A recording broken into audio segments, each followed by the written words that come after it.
The story begins with a regular student walking down the street. He's just crossing the road when suddenly, a loud sound seizes his attention. It's the blaring horn of a bus, rushing at full speed, leaving the poor guy no time to react. Darkness engulfs him, and when he opens his eyes, a breathtaking world unfolds before him. Mythical creatures and floating islands brimming with magic stretch across the horizon. He cried endlessly, desperate to escape at all costs. However, beneath the statue of that world's goddess, a cleric revealed a way for him to return home. Determined, he adapted to this new realm, stepping onto the battlefield to fight against the forces of the Demon Lord. Along the way, he forged friendships that helped him develop trust in others and camaraderie, things he never truly grasped in his previous life. He kept growing, becoming stronger, capable of facing any adversary in his path. But tragedy is an inescapable part of life, and so, he also lost people he deeply cherished, individuals who, even in their final moments, never lost faith in him. Despite the anguish weighing on his heart, he managed to push through and keep moving forward. Before reaching the end of his journey, he decided to write a letter to his parents. There was likely no way to send it, yet he still asked them to pray for him. The moment arrives, and his companions ask if he's ready. He rises to his feet and pushes open the gate, leading to their final and greatest challenge. Before stepping inside, he glances at his party, the people who have walked this entire path with him. The massive door finally creaks open with an eerie sound, and in the center of the chamber stands the one and only Demon Lord, prepared to face the hero of that world, Minsu Kim, our protagonist. The next day finally dawns. Bells echo throughout the city as the people cheer in joy, chanting the name of the warrior who vanquished the Demon Lord. At the heart of a grand banquet, Minsu and his party celebrate their triumph, yet it seems his mind is elsewhere. The cleric gently asks if Minsu is truly leaving the next day. He confirms, feeling relieved that he can finally return home after all this time. Admitting that he once thought this day would never come, he lets out a soft laugh. The cleric chuckles,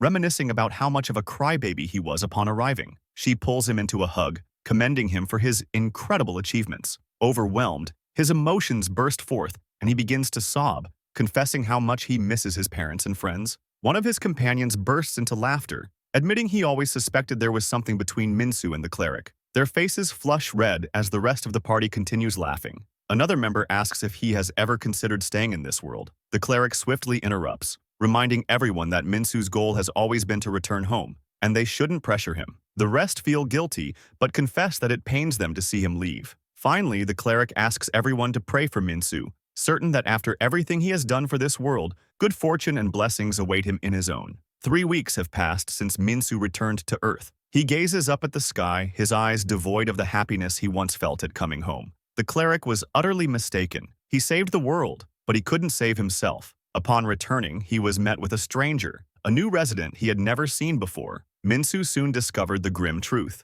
8 months after he vanished, his mother was struck by a car while distributing his missing person posters. 2 weeks later, his father, consumed by despair over failing to protect his family, took his own life. Even then, his father insisted that his missing poster be included in the news coverage of his death. Both of his parents were gone, his heart broken, and the reasons to return home were starting to fade. The police classified Minsu as a runaway, leading to his expulsion from school. His teachers practically threw him out, blaming him for what had happened to his family. His friends abandoned him, treating him as someone to be avoided at all costs. Even his remaining relatives refused to see him, holding him responsible for his parents' deaths. If only he had contacted them even once, perhaps they would still be alive. Yet no one knew he had no way to reach them. His family was not wealthy, leaving him with nothing after their passing. With barely $2 in his pocket, he spent his nights on an empty bench in the park. He had no family, no friends, no education, and no money. He no longer belonged to this world. He had saved countless lives,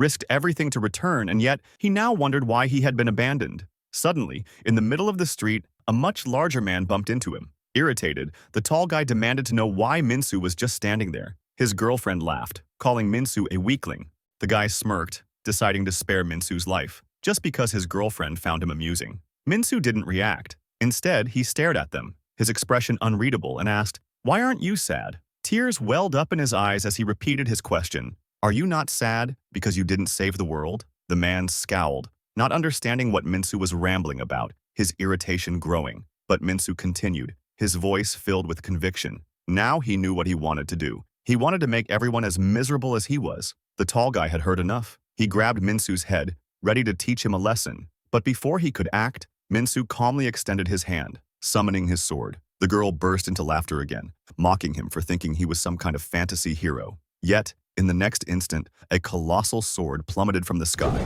reducing the tall guy to nothing but fragments. The girl's laughter turned into a blood-curdling scream as she realized what had just happened. Minsu reveled in the sound of her terror, his voice laced with twisted delight. "It's not fair if I'm the only one suffering." Armor materialized, wrapping around his body as he declared himself a warrior. And as a warrior, he believed he should be the least unhappy person. Gripping his legendary sword, his armor fully formed. With a single, devastating slash, an immense wave of energy tore through the surroundings, obliterating buildings and triggering a massive explosion in the city. Standing amidst the smoldering crater he had just created, Minsu pondered one final thought. Why didn't this story end with a hero who lived happily after saving the world?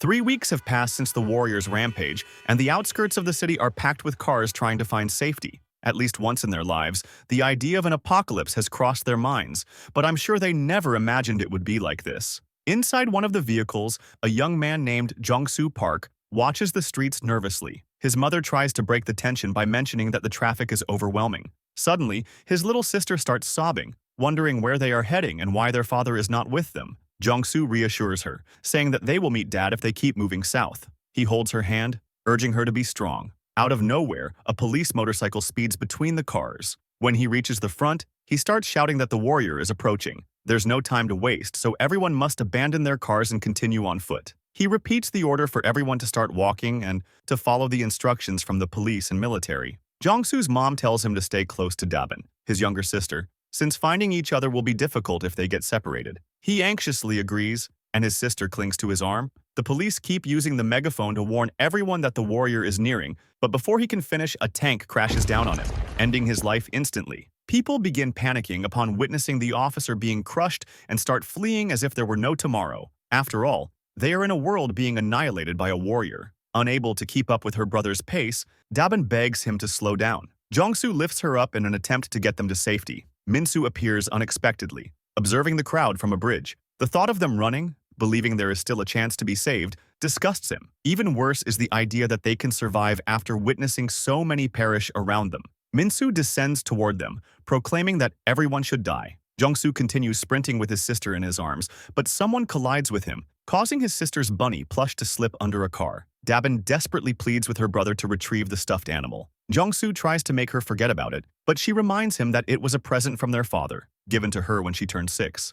Jongsu gently places her on top of a car and asks which vehicle he should check. She points to a solitary car amid the waves of people. Jongsu tells her to keep an eye on their mother and grandmother so they can reunite later. He rushes toward the car, shoving people aside until he finally reaches it. He crouches to grab the plush, and at that moment, Minsu raises his sacred sword and, with a single slash, cuts through everything on the street. Jongsu finally stands up, relieved to have recovered the bunny. However, upon surveying his surroundings, he realizes that everything has been obliterated. Alarmed, he dashes back, searching for his sister and the rest of his family. Suddenly, he steps on something. Looking down, he finds his little sister's hand. Frantic, he clears the wreckage, hoping that she is still alive, but the sight paralyzes him. What he uncovers doesn't even resemble his sister anymore. Minsu slowly approaches from behind, drawing Jongsu's attention. Minsu praises his eyes. They are the eyes of someone who has lost everything, just like his, devoid of hope and dreams.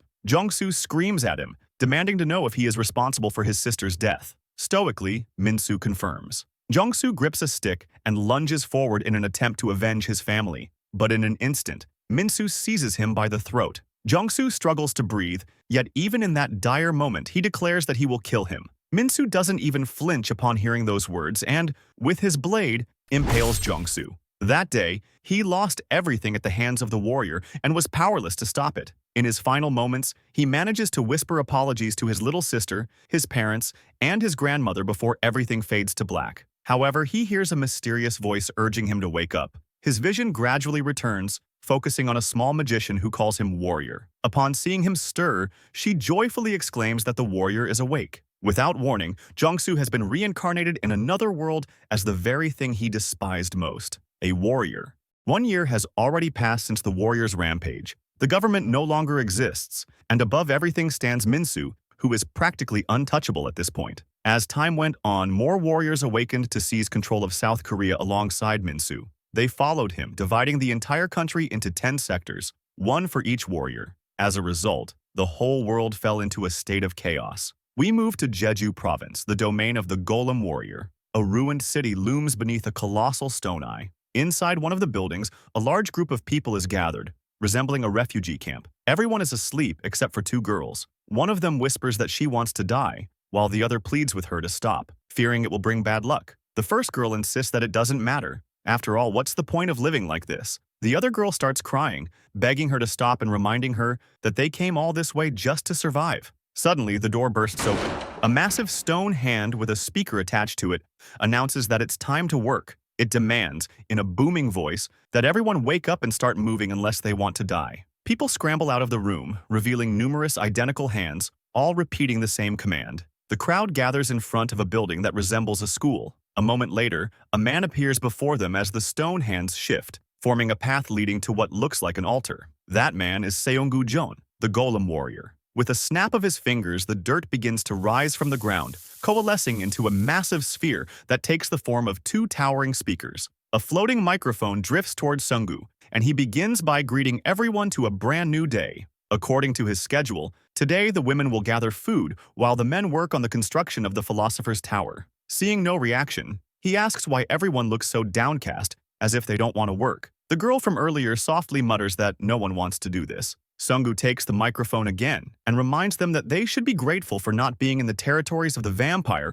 or faith warrior, otherwise they'd already be dead. Even after his speech, the silence persists, making his temper flare. Muttering to himself, he pinches his fingers, complaining that he's been too lenient. Upon witnessing this, the crowd erupts in panic as the stone hands mimic their master's gesture. Seongu flicks his fingers. The hands follow his command, launching debris at high speed, piercing the bodies of their victims. The girl remains motionless, watching her friend's final moments as she gasps her name one last time, Somin. While the rest of the people flee in terror, Somin kneels and closes her friend's eyes. She bitterly acknowledges that her friend was right about bad luck. Now, she must continue enduring this nightmare alone. Seongu coldly orders everyone to start working unless they want him to flick his finger again. Sometime later, Somin is in the fields, collecting tangerines like the other women. She suddenly notices an elderly woman adding extra fruit to her basket. The old lady strikes up a conversation, remarking that she must be shaken after what happened earlier. She advises Somin to take a walk, assuring her that the tangerines in her basket will be enough to meet the quota. Somin hesitates, asking if she will be all right. The woman smiles, saying it's fine. After all, she's been picking tangerines her whole life. Before leaving, the elder reminds her to be cautious of the floating stone eye in the sky. Somin wanders into the forest, eventually reaching the sea. Whenever she feels powerless, gazing at the ocean makes her feel at peace. Perhaps that's why she chose to flee to Jeju Island. She falls to her knees, tears streaming down her face. She deeply regrets not being able to help Hayun as she lay dying. A rustling sound from the bushes makes her stop. A soldier emerges, pleading for food. She hands him everything she has, but after finishing, the man begs for more. He tells her he left his boat to retrieve supplies for the rest of his crew. Somin asks if they will fight the warrior again once they regain their strength. The man confidently assures her that they will, and with their spirits high, they might even reclaim the island. She glances at the sky, checking the direction of the floating eye. Realizing she has enough time to retrieve her basket and return before it shifts its gaze, she makes a decision. Somin accepts the risk, willing to sacrifice her life to deliver food to them. She dashes back, no longer wanting to endure this wretched existence. Upon reaching the shore, she drops the basket, her face frozen in horror. Seongu greets her, his stone hands mercilessly crushing the lifeless bodies of the remaining soldiers. Without warning, a stone hand lunges from behind, tightening its grip around her body. She frantically searches for an explanation. How did he know they were here, if the eye wasn't looking in this direction? Seongu smirks, asking if she truly thought there was only one floating eye. He deactivates the invisibility, revealing a vast river of stone eyes filling the sky. He erupts into manic laughter, clapping his hands in delight. He boasts that he's been toying with everyone all this time, but it's far more entertaining when they know they're being watched. Somin screams, calling him a bastard. Menacingly, he declares that everything is her fault for being weak. If she wanted to change something, she should have become a warrior. As he speaks, Seongu increases the pressure on the hand constricting her. Somin knows there is no escape. With the last of her strength, she cries out, desperately begging for someone strong enough to fight in her place. Out of nowhere, the sky splits open, and a sphere of light crashes onto the ground, raising a thick cloud of dust. As the brilliance fades, a lone figure stands, gripping a sacred spear. Neither Sungu nor Somin recognizes the man before them. It is revealed that the warrior Jongsu Park, our true protagonist, has finally returned. Jongsu glances at the floating hands, still clutching the corpses of the soldiers. He asks Somin to explain what's happening. Before she can respond, Sungu demands to know who he is and why he dares enter his domain. Somin realizes that the golem warrior doesn't recognize him, meaning he must be a warrior with no ties to the sword warrior. She knows an opportunity like this won't come again. She quickly explains everything, revealing that Sungu is merely a servant of the sword warrior and that he has taken control of Jeju Island. Before she can finish, Sungu begins squeezing her again, enraged that she dares ignore him to chat with another man. Jongsu interrupts with one last question. He demands to know if everything Somin said is true. Seunggu laughs, challenging him to say what he would do if it were. Jongsu replies with a single sentence. He will end his life. He shifts into a combat stance. Without hesitation, Seunggu readies himself for battle, hurling his stone hands and firing his laser eyes at the unknown foe. Jongsu remains unfazed. Twirling his spear, he effortlessly deflects every attack. Without delay, he lunges forward, slicing through both of Seunggu's arms with a single fluid motion. Seunggu is in shock. He cannot fathom how someone has overpowered him so easily. Jongsu follows up with a kick to his face, slamming him against the ground, his spear now aimed directly at him. The battle is over. Somin is in disbelief. This man has bested the golem warrior, who was powerful enough to annihilate an entire fleet. Jongsu asks if the sword warrior Somin mentioned refers to the warrior clad in white armor. Seunggu refuses to answer, and it costs him a leg. Jongsu calmly states that every time he stays silent, he will lose another limb. He repeats the question. This time, Seunggu confirms. Next, Jongsu demands to know the warrior's whereabouts, but Seunggu remains silent. He loses his other leg. Jongsu asks once more, but now, with nothing left to sacrifice, Seunggu can only plead for his life. Jongsu has no intention of sparing him, but if he cooperates, he will grant him a swift and painless death. Seunggu suddenly laughs, revealing that he has been speaking with his golems all along. Seunggu is swiftly carried away by two stone hands, while the floating eyes act as sentries. As he continues to bleed out, his past resurfaces in his mind. Just like Minsu, he was once summoned to another world with the mission of vanquishing the demon lord. Yet, upon returning to his own world, his parents cast him out, refusing to accept him as their son. To them, he was already dead. Even in the workplace, he held no value. He had lied about his age to get a job, but when they discovered the truth, they threatened to call the authorities and denied him any compensation for his labor. Snapping back to reality, he mutters that he doesn't want to die. When he looks at Jongsu, he sees that all of his golems have already been defeated. Jongsu prepares to hurl his spear, declaring that every warrior deserves to perish. Summoning the last of his strength, Seunggu unleashes his most powerful technique, Flowers of Prayer. All the remaining golems converge around him, forming a massive flower-like structure, a laser gathering at its core. Jongsu doesn't waver. He channels lightning into his spear, glowing runes igniting along his arm. He launches his weapon, calling forth God's Wrath. Flowers of Prayer and God's Wrath collide in a cataclysmic explosion, but Jongsu's attack is far too overwhelming. The spear tears through the flower-like structure and strikes true, piercing Seunggu's heart. At last, Seunggu collapses. The warrior who ravaged Jeju Island has been slain. We transition to the world where Seunggu was once summoned. The cleric who had journeyed with him gives final instructions for the construction of a statue in the golem warrior's honor. She and the rest of their former party feel that this is the least they can do to repay even a fraction of their debt to him. A crowd gathers before the statue, offering prayers for his happiness in the world he returned to, unaware of the grim fate that awaited him on the other side. After the golem warrior was defeated, his golems began to crumble all over the island. For the first time since the warrior's rampage, tranquility returned to Jeju Island. Finally liberated, the people started celebrating, unaware of Jongsu observing them from a distance. He noticed a family crying as they finally reunited, stirring painful memories of what he had lost. He softly muttered that he missed the feeling of having a safe place to return to.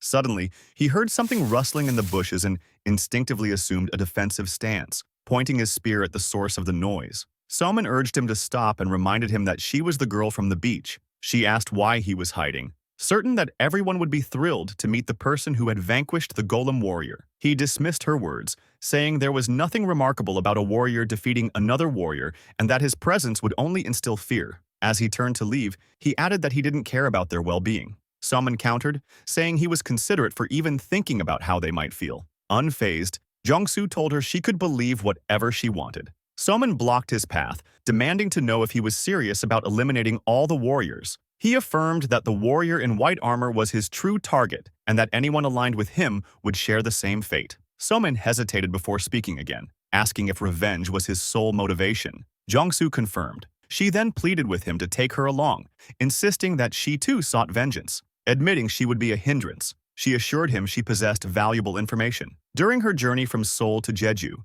she had seen where the warriors were stationed. She knew which one ruled over which region and had insight into their abilities. She pointed out that traveling from the island to Seoul without provisions or shelter was unrealistic. If he wanted transportation, sustenance, and a place to rest, he would need someone capable of communicating with civilians. She offered to be his guide. Jongsu interrupted, questioning her motives. If she remained on the island, she would be safe and had the chance to live comfortably. She responded with a bitter smile. She admitted she was weak. Clutching a photograph of her family, she confessed that ever since she lost them, anger toward the warriors was all she had felt. She lacked the strength to fight them herself, but if Jongsu could accomplish it, even indirectly, she would achieve her revenge. Jongsu finally relented. She could accompany him, but only if she was willing to be used or abandoned. And so, the two embarked on their journey to Seoul. Inside an abandoned warehouse, Jongsu sharpened his spear while Somin outlined their options. They could either face a stronger warrior nearby or pursue a weaker one much farther away. Jongsu chooses the one that will be faster to defeat. Their next target was decided, the Sea Dragon Warrior. She was the dominant force at sea, capable of obliterating entire fleets effortlessly. Her monstrous companion, a colossal sea dragon, was feared as a living nuclear weapon. The pair were ruthless killers, responsible for the deaths of most evacuees attempting to reach Jeju Island. Somin's voice trembled as she spoke of the warrior. Tears welled in her eyes as she recalled how the Sea Dragon Warrior had taken her mother from her. Jongsu remained indifferent to her grief. He stated that he would need a boat. Somin wiped her tears and nodded. She knew the right people. Following the Golem Warrior's downfall, the Navy had managed to recover several warships. The surviving officers were tending to their injuries, but they were prepared to return to battle. Sometime later, Jongsu and Somin arrived at the shore, where a group of officers stood ready for departure. Their captain stepped forward, assuring them that in honor of their fallen comrades, they would take them safely to the mainland. In the waters of South Korea, the sea grew restless. Whirlpools churned violently, disturbing the waves. At the heart of the largest vortex, a lone warrior rested beside her monstrous companion. The sea dragon stirred, sensing a distant presence. She gently patted its head, murmuring a reassurance. Those intruders would never reach the mainland.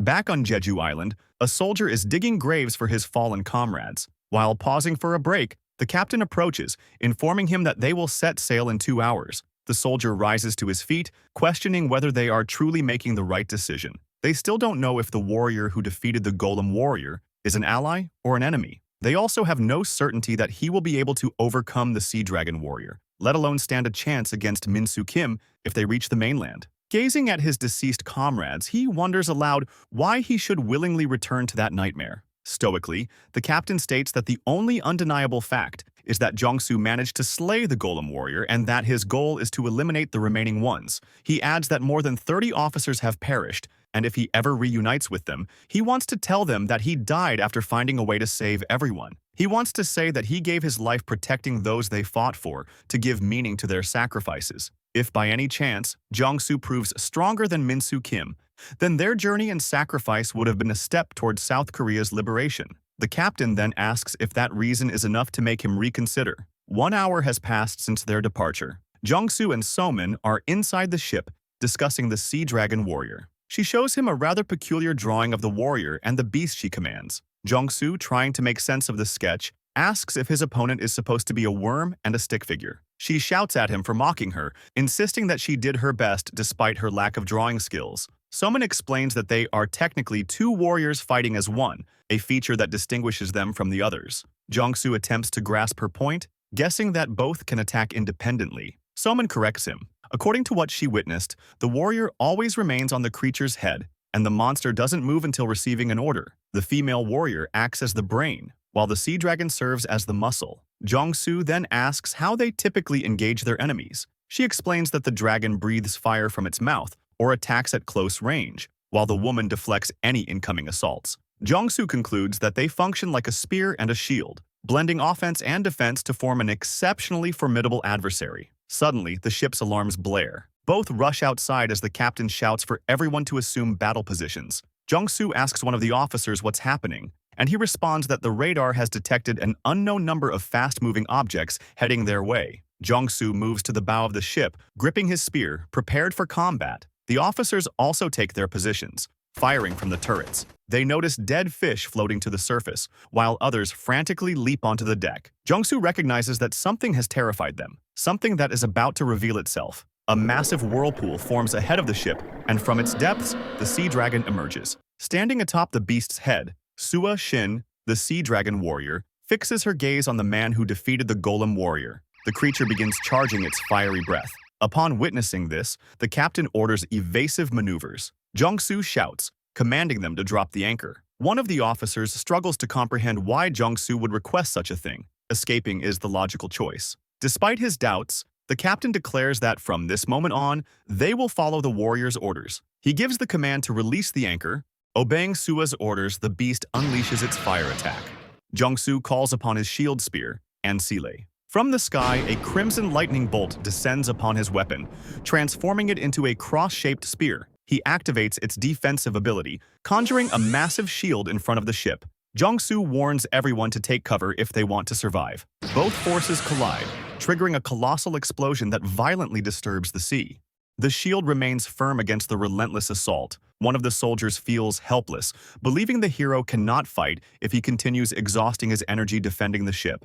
The captain is frozen, witnessing the fierce clash between warriors. He quickly regains his composure, commanding his crew to prepare for battle and aim for their enemies' heads. The turrets unleash a barrage, launching a massive number of missiles toward the sea dragon's head. Without hesitation, Sua raises her trident, summoning the Shield of Atlas. A blue magic circle materializes in front of the sea dragon, intercepting all the missiles before they reach their target. One of the officers panics, shouting that their attack has been blocked. However, the captain remains calm. From the start, they knew their firepower was no match for the beast. Their assault was merely a distraction. He orders them to keep firing until they deplete their ammunition. More missiles launch from the ship, targeting the warrior. Jung-soo, still holding back the dragon's breath, realizes that the ship's attacks aren't entirely futile. He notices that each time Sua activates her shield, the dragon's breath weakens. He deduces that both share the same mana pool. If he can drain it, he'll have an opportunity to strike. Jung-soo advances,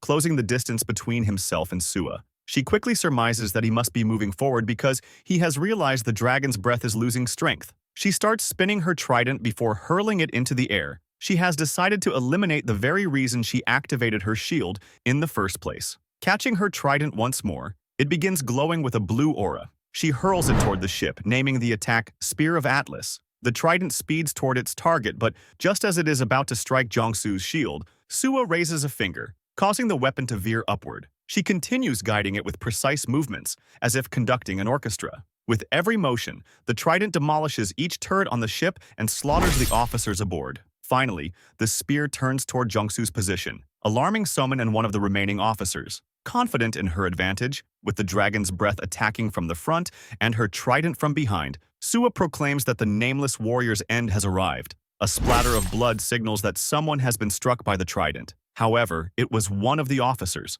With the last of his strength, he grips the trident, preventing it from piercing Jung-soo. The weapon's mana finally dissipates, coming to a complete halt, causing Sua to feel concern for the first time in the battle. The officer looks at Jung-soo and urges him to seize the opportunity to strike before collapsing to the floor. Jung-soo expresses his gratitude for the sacrifice, then takes hold of Sua's trident, infusing it with his own mana.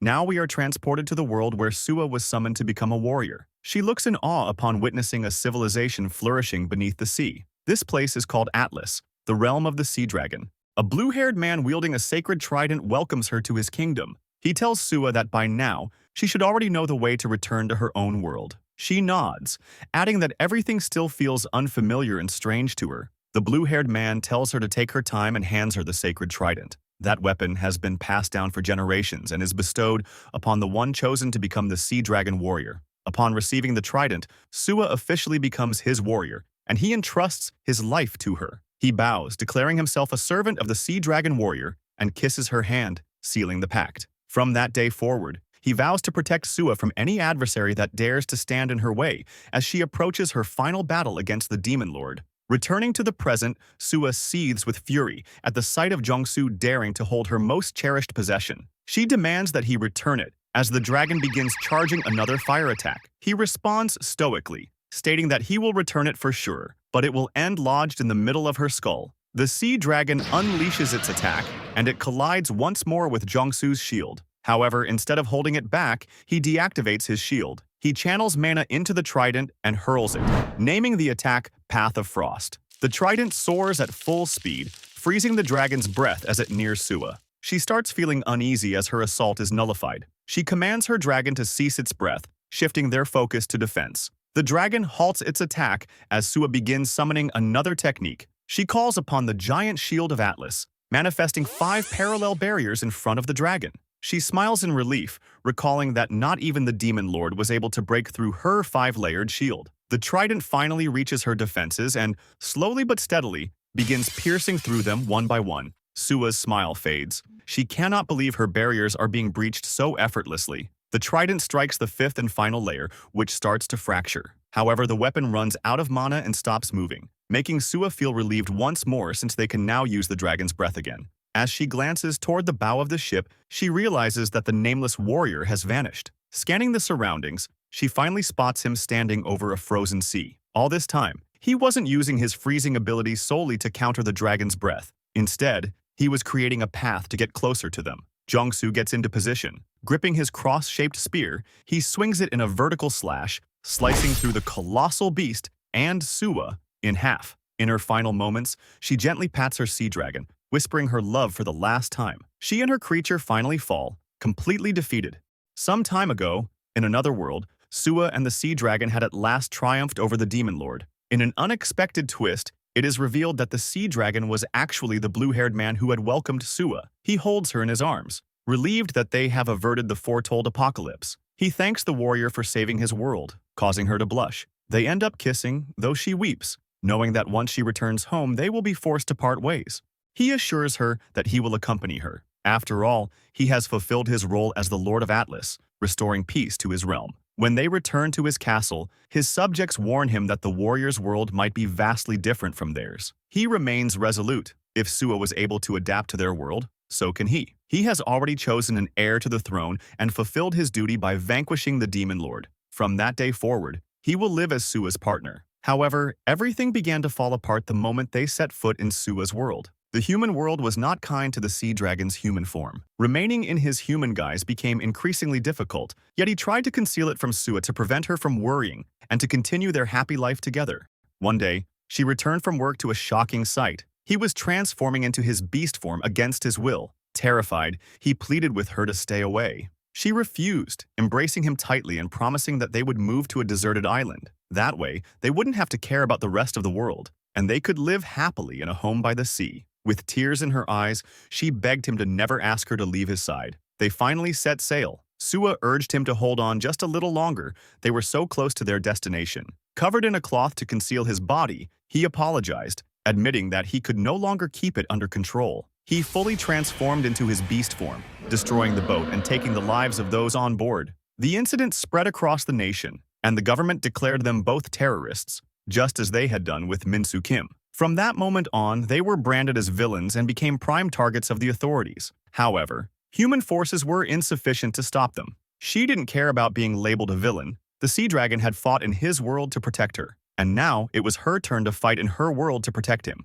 Now, Sua's lifeless body rests in a frozen sea, and with its final breath, the sea dragon utters that he loves her. In soul, the sword warrior remains, still mourning what he has lost. Another warrior approaches. It is Seong-jun Lee, the resurrection warrior. He informs Minsu that the golem warrior and the sea dragon warrior have been slain by an unknown individual who recently emerged in this world. He drops photographs of those involved, including Jongsu. Seong-jun adds that this may bring a glimmer of hope to the people and that the cycle of suffering they were perpetuating could finally end. He advises Minsu to take action if he wishes to safeguard his vision of the world. Minsu finally rises, bringing a satisfied smile to the face of the resurrection warrior. Thanks for watching. I hope you enjoyed the video and don't forget to like and subscribe. See you in the next one. Bye-bye.